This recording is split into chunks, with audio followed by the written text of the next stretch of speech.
Hey Pisces, welcome to Pink Pearl Tarot. Your May reading is ready. I'm Eleanor, and this includes your monthly theme, 3 clarifiers on it, a week-to-week forecast, career and money, love, and then an affirmation for a badass. So your theme is lake, stillness. So you might be well served by disconnecting from the noise and the chaos of the collective, whether it's in a more macro way, like taking really some time off to yourself, a staycation, or if you just build in moments for it into your regular routine, whether it's like in the morning or before you go to bed and turning off your phone for a period.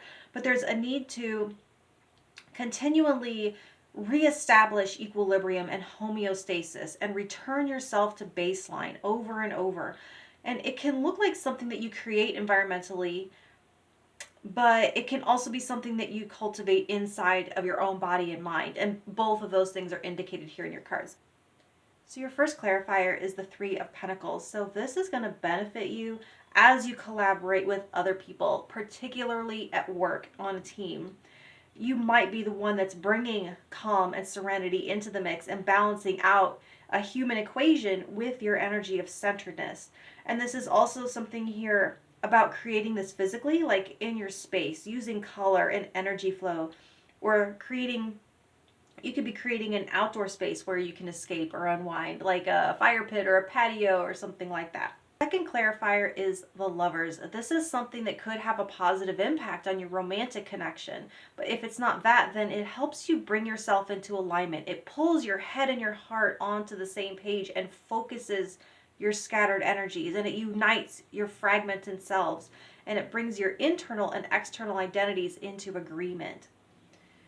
Now your third clarifier is the 9 of Wands. Building stillness into your routine is going to be what keeps you able to continue showing up. It's going to be the source of your stamina and where you go to access that second wind. This can represent accumulated distress or the buildup of stimulation to the point of overwhelm or burnout. So it's going to have to be let off like a steam release valve, and it looks cyclic to me, kind of like the bubble up and the release, the bubble up and the release. So practice some deep breathing if you think that would help. Now for the first week, you have the 8 of Pentacles reversed. So yeah, build in breaks to reach stillness. This shows a need to break routine and to come off of autopilot. And doing so builds in a more robust or sustainable quality to whatever it is that you're working on. The way something more porous can be more flexible than something that is tightly packed and rigid. If something isn't working, more of the same isn't going to eventually work. It's time to stop spinning your wheels in the mud and just try a different method that first week.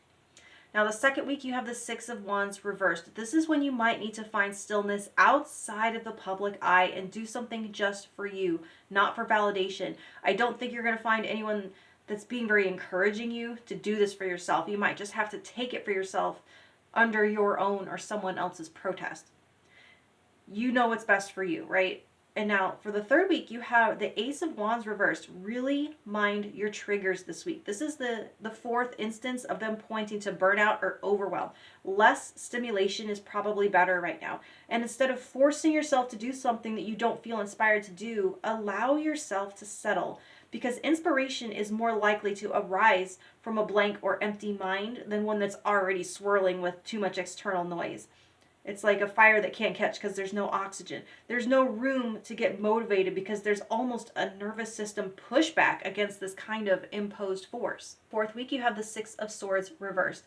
This points to creating that stillness within, even if you can't escape it externally at this time.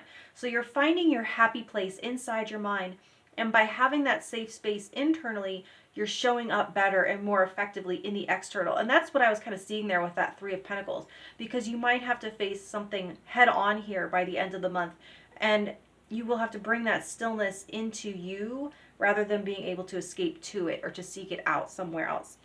Now for work, you have the 9 of Water and the Magician. So recognizing that you are enough and really leaning into and capitalizing on what you already are and have. Like the 9 of Water is a card of gratitude and contentment. And with the Magician, it says that you are already enough and you're already capable of manifesting anything that you want as you are now. I mean, they're not trying to discourage you if you want to start a course of study to expand your knowledge base and your credentials, or try to get a promotion to make more money. They're not saying you shouldn't want more and to expand. They're saying that you are worthy and capable of all of those things and more, all of those things and less. to achieve success right now. Like, even if it's a step-by-step process, put yourself on the game board because you're ready to play. There's nothing that you're lacking before you can take the first step. Now for love, you have the Sun and the Emperor. Holy crap, is that a powerful combination? And you already have the Lovers up here, which is like the Emperor of couples. Earned and consciously chosen merging of energies. And the way looks bright and clear with that Sun when you step into your full power over yourself and your world. And that does not mean controlling of others or of environments and circumstances. In fact, we can't control any of those things. We can control some of your environment, circumstance. You can't control other people, let me put it that way.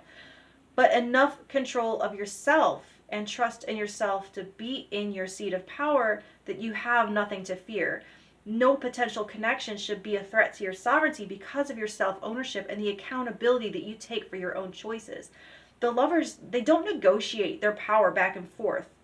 They each retain their power and they combine it for a synergistic impact on their shared life. So the clarity that you want in a situation, that's granted to you when you take on your self-rulership and you don't hand that responsibility to anyone else. Which brings us to your affirmation, which is, happiness is a choice, and today I choose to be over the effing top happy, because you are in your power to do so. And that shows with the Magician too. So I hope that gives you something to think about, Pisces, and I will talk to you next month. Thank you.